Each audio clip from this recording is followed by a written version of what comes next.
Welcome to the 1,000 Nights and One Night. Now, when it was the 797th night, she continued, It hath reached me, O auspicious king, that Hassan's mother bewept through the watches of the night and the wiles of the day her separation from her son and his wife and children. On this wise it fared with her, but as regards Hassan, when he came to the princesses, they conjured him to tarry with them 3 months. After which long sojourn they gave him 5 loads of gold, and the like of silver, and 1 load of victuals, and accompanied him on his homeward way, till he conjured them to return, whereupon they farewelled him with an embrace. But the youngest came up to him to bid him adieu, and clasping his neck, wept till she fainted. Then she recited these 2 couplets. When shall the severance fire be quenched by union, love with you? When shall I win my wish of you, and days that will renew? The parting day affrighted me, and wrought me dire dismay, and doubled woe, O master mine, by the sad word adieu. Anon came forward the second princess, and embraced him, and recited these 2 couplets. Farewell, farewelling thee, indeed, is like to bidding life farewell, and like the loss of Zephyr, to loose thee far outside. Thine absence is a flaming fire, which burneth at my heart, and in thy presence I enjoy the gardens of delight. Presently came forward the third, embraced him, and recited these 2 couplets. We left not taking leave of thee when bound to other goal, from aught of ill intention, or from weariness and dole. Thou art my soul, my very soul, the only soul of me, and how shall I farewell myself, and say adieu, my soul? After came forward the fourth, and embraced him, and recited these 2 couplets. Naught garred me weep, save were and when of severance spake he. Persisting in this cruel will sore persistency. Look at this pearl-like ornament I've hung upon mine ear. 'Tis of the tears of me compact, this choicest jewelry. And in her turn came forward the fifth, and embraced him, and recited these 2 couplets. Ah, fare thee not, for I've no force thy faring to endure, nor e'en to say the word farewell before my friend is sped, nor any patience to support the days of severance, nor any tears or ruined house and wasted home to shed. Next came the sixth, and embraced him, and recited these 2 verses. I cried as the camels went off with them, and love pained my vitals with sorest pain. I had a king who would lend me rule. I'd seize every ship that dare sail the main. Lastly came forward the 7th, and embraced him, and recited these couplets. When thou seest parting, be patient still, nor let foreign parts deal thy soul affright, but abide, expecting a swift return, for all whole hearts holding part in sore despite. And eke these 2 couplets. Indeed, I'm heartbroken to see thee start, nor can I farewell thee ere thou depart. Allah wotteth I left naught to say adieu, save for fear that saying would melt your heart.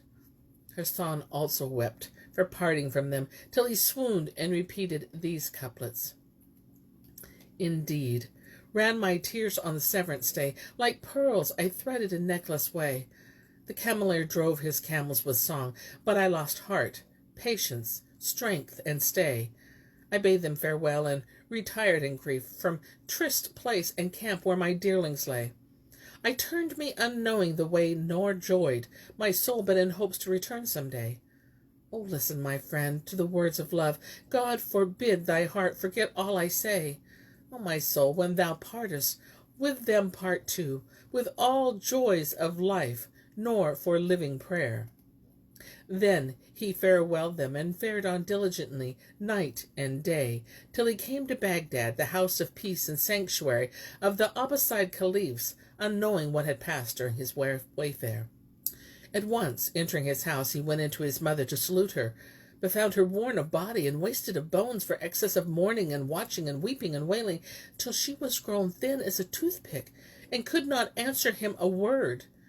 So he dismissed the dromedaries, and asked her of his wife and children, and she wept till she fainted. And he, seeing her in this state, searched the house for them, but found no trace of them. Then he went to the store closet, and finding it open and the chest broken, and the feather dress missing, knew forthright that his wife had possessed herself thereof, and flown away with her children. Then he returned to his mother, and finding her recovered from her fit, questioned her of her spouse and babes, whereupon she wept and said, O my son, may Allah amply requite thee their losses. These are their 3 tombs.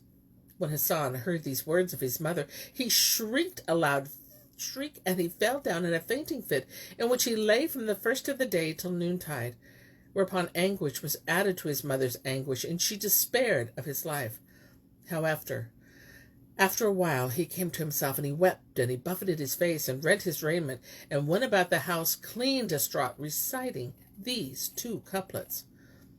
Folks have made moan of passion before me of past lives, and live for dead for absence have suffered pains and fears.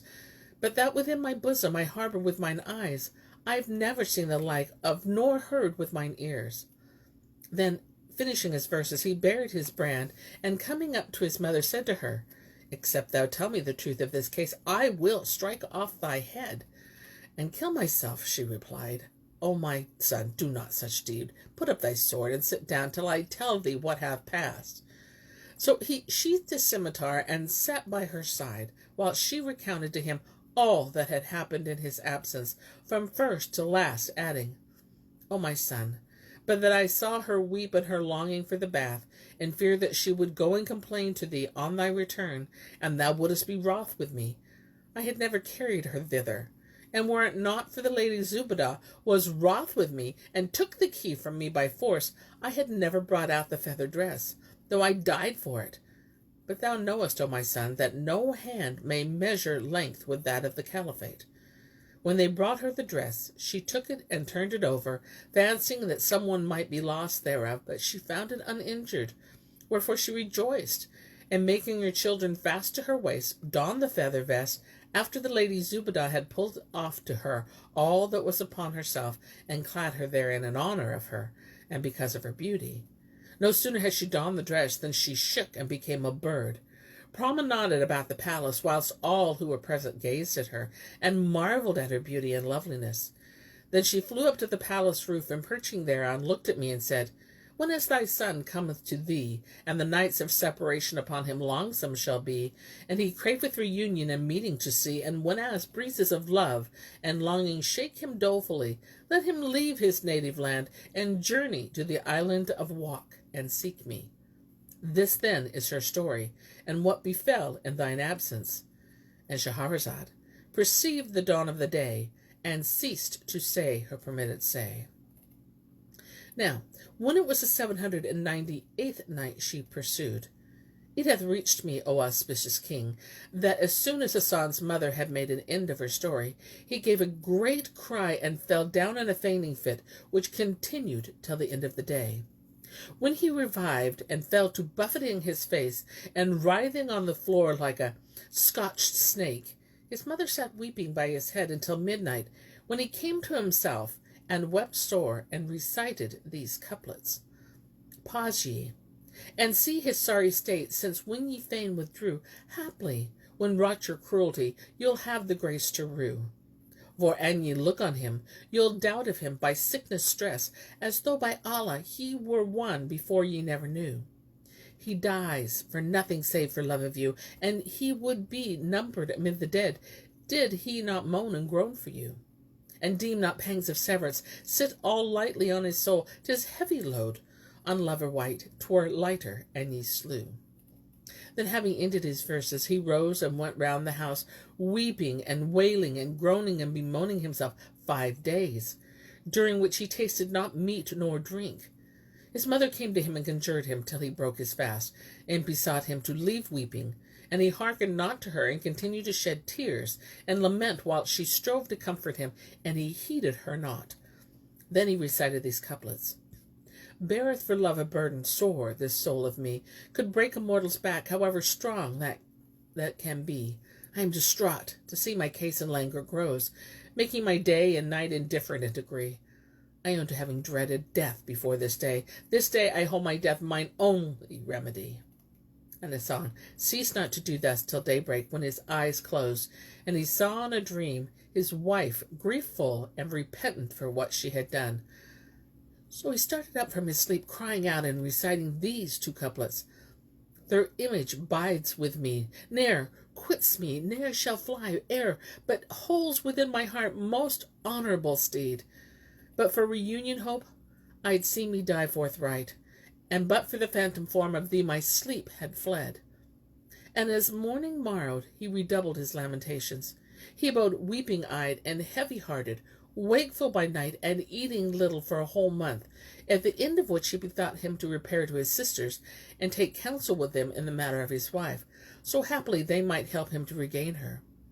Accordingly, he summoned the dromedaries, and loading 50 of them with rarities of all Iraq, committed the house to his mother's care, and deposited all his goods in safe keeping, except some few he left at home. Then he mounted one of the beasts and set out on his journey single-handed, intent upon obtaining aidance from the princesses, and he stayed not till he reached the palace of the Mountain of the Clouds. When he went in, the damsels gave him the presents in which they rejoiced. Then they wished him joy of his safety, and said to him, O my brother, what can ail thee to come again so soon, seeing thou wast with us but 2 months since? Whereupon he wept, and improvised these couplets. My soul for loss of lover sped I sight, nor life enjoying neither life's delight. My case is one whose cure is all unknown. Can any cure the sick but Doctor White? Oh, who hast reft my sleep joys, leaving me to ask the breeze that blew from that fair sight, blew from my lover's land, the land that owns those charms so sore a grief and soul excite. O breeze that visiteth her land, perhaps breathing her scent, thou mayest revive my sprite. And when he ended his verse, he gave a great cry, and fell down in a fainting fit. The princesses sat round about him, weeping over him till he recovered, and he repeated these 2 couplets. Happily, and happily may fortune bend her rein, bringing my love for times a freak of jealous strain. Fortune may prosper me, supply mine every want, and bringing a blessing where before were ban and bane. Then he wept till he fainted again, and presently, coming to himself, recited the following 2 couplets. My wish, mine illness, my unease, by Allah, own, art thou content? Then I in love contented wone. Dost thou forsake me, thus sans crime or sin? Meet me in ruth, I pray, and be our parting gone.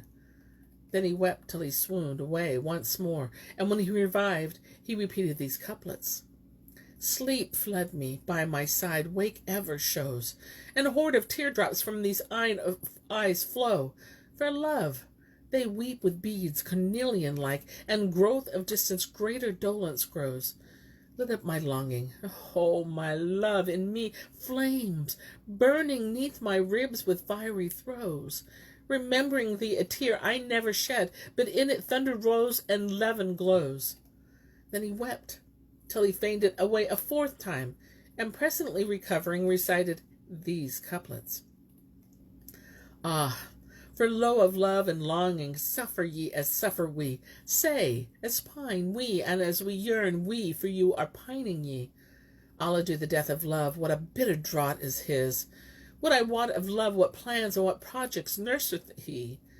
Your faces, radiant fair, though afar from me they shine, are mirrored in our own eyes, whatso the distance be. My heart must ever dwell on the memories of your tribe, and the turtle dove reneweth all as oft as moaneth she. O thou dove, who passest night-tide, and calling on thy fair, thou doublest my repine, bringing grief for company, and leavest thou mine eyelids with weeping unfilled, for the darlings who departed, whom we never more may see. I melt for the thought of you at every time and hour, and I long for you when night showeth cheek of blackest blee. Now, when his sisters heard these words and saw his condition, and how he lay fainting on the floor, she screamed and beat her face, and the other princesses, hearing her scream, came out, and learning his misfortune, and the transport of love and longing, and the passion and distraction that possessed him, they questioned him of his case. He wept and told them what had befallen in his absence, and how his wife had taken flight with her children, wherefore they grieved for him, and asked him what said at leave-taking.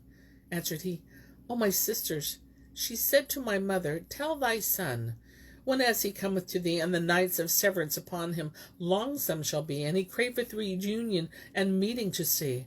And whenas the winds of love and longing shake him dolefully, let him fare in the islands of Walk to me. When they heard his words, they signed one to the other with their eyes, and shook their heads, and each one looked at her sister, whilst Hassan looked at them all. Then they bowed their heads groundwards, and bethought themselves a while, after which they raised their heads and said, There is no majesty, and there is no might, save in Allah the glorious, the great. Presently adding, Put forth thy hand to heaven, and when thou reach thither, then shalt thou win thy wife. And Shahrazad perceived the dawn of the day, and ceased saying her permitted say.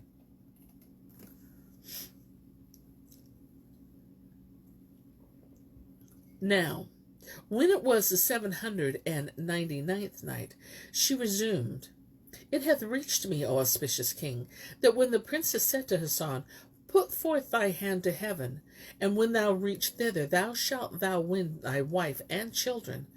Thereat the tears ran down his cheeks like rain, and wet his clothes, and he recited these couplets. Pink cheeks and eyes, impupilled black, have dealt me sore despite, and when I was wake, overpowered sleep, my patience fled in fright. The fair and sleek-limbed maiden's heart of heart, with all laid waste, my very bones, till not a breath is left for man to sight. Horace, who fair with gait of grace as woes o'er sandy mound, did Allah's saints behold their charms, they dote thereon forthwith, faring as fares the garden breeze that bloweth in the dawn. For love of them a sore unrest, and troubles rack my sprite. I hung my hopes upon a maid, a loveling fair of them, for whom my heart still burns with low and lazahel they light. A dearling soft of sides, and hot and graceful in her gait. Her grace is white as morning, but her hair is black as night. She stirreth me, but how many heroes have her cheeks upstirred for love, and eke her eyes that mingle black and white. Then he wept, whilst the princesses wept for his weeping, and they moved to compassion and jealousy for him. So they fell to comforting him, and exhorting him to patience, and offering up prayers for his reunion with his wife, whilst his sister said to him, O my brother, be of good cheer, and keep thine eyes cool and clear, and be patient. So shalt thou win thy will, for whoso hath patience and waiteth, that he seeketh attaineth. Patience holdeth the keys of relief, and indeed the poet saith, Let destiny with slackened rein its course appointed fare, and lie thou down to sleep by night with heart devoid of care. For 'twixt the closing of an eye and the opening thereof, God hath it in his power to change a case from foul to fair. So hearten thy heart, embrace thy resolve, for the son of 10 years dieth not in the 9th. Weeping and grief and mourning gender sickness and disease. Wherefore do thou abide with us till thou be rested, and I will devise some device for thy winning to thy wife and children. Inshallah, so it please Allah the Most High. And he wept sore and recited these verses. And I be healed of disease and frame. I'm unhealed of illness in my heart and sprite. There is no healing disease of love, save lover and loved one to reunite. Then he sat down beside her, and she proceeded to talk with him and comfort him and question him of the cause and the manner of his wife's departure.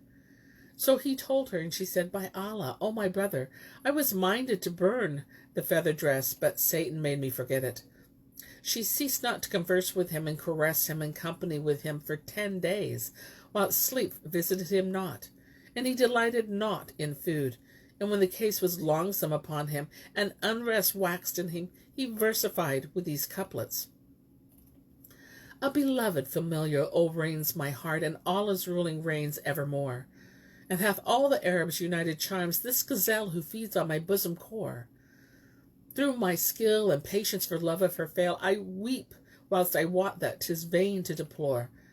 The dearling hath twice 7 years, as though she were moon of 5 nights, and of 5 plus 4. When the youngest princess saw him thus distracted for love and longing for passion, and the fever heat of desire, She went into her sisterhood, weeping-eyed and woeful heart, and shedding copious tears, and threw herself upon them, kissed their feet, and besought them to devise some device for bringing Hassan to the islands of Wak, and effecting his reunion with his wife and wees. She ceased not to conjure them to further her brother in the accomplishment of his desire, and to weep before them till they made them weep. And they said to her, Hearten thy heart. We will do our best endeavor to bring about his reunion with his family, Inshallah. And he abode with them a whole year, during which his eyes never could retain their tears. Now the sisterhood had an uncle, brother german to their sire, and the name was Abd al-Qadas, or slave of the Most Holy. And he loved the eldest with exceeding love, and was wont to visit her once a year, and do all she desired. They told him of Hassan's adventure with the Magian, and how he had been able to slay him, whereat he rejoiced, and gave the eldest princess a pouch, which contained certain perfumes, saying, O daughter of my brother, and thou be in concern for aught, or if aught irk thee, or thou stand in any need, cast of the perfumes upon fire, naming my name, and I will be with thee forthright, and will do thy desire. This speech was spoken on the 1st of Muharram, and the eldest princess said to one of the sisterhood, Lo, the year is wholly past, and my uncle is not come. Rise, bring me the fire sticks and the box of perfumes. So the damsel arose, rejoicing, and fetching what she sought, laid it before her sisters, who opened the box, and taking thence a little of the perfume, cast it into the fire, naming her uncle's name. Nor was it burnt out ere appeared a dust cloud to the farther end of the wadi, and presently lifting, it discovered a sheikh, riding on an elephant, which moved at a swift and easy pace, and trumpeted under the rider. As soon as he came within sight of the princesses, he began making signs to them with his hands and feet. Nor was it long ere he reached the castle, and alighting from the elephant, came into them, whereupon they embraced him and kissed his hands, and saluted him with the salam. Then he sat down whilst the girls talked with him and questioned him of his absence. Quoth he, I was sitting but now with my wife, your aunt, when I smelt the perfumes and hastened to you on this elephant. What wouldest thou, O daughter of my brother? Quoth she, O uncle, indeed we longed for thee as the years passed, and 'tis not thy wont to be absent from us more than a 12-month. Answered he, I was busy, but I proposed to come to you tomorrow. Wherefore they thanked him, and blessed him, and sat talking with him. And Shahrazad perceived the dawn of the day, and ceased to say her permitted say. And so do I cease my telling of this tale, till it be morrow.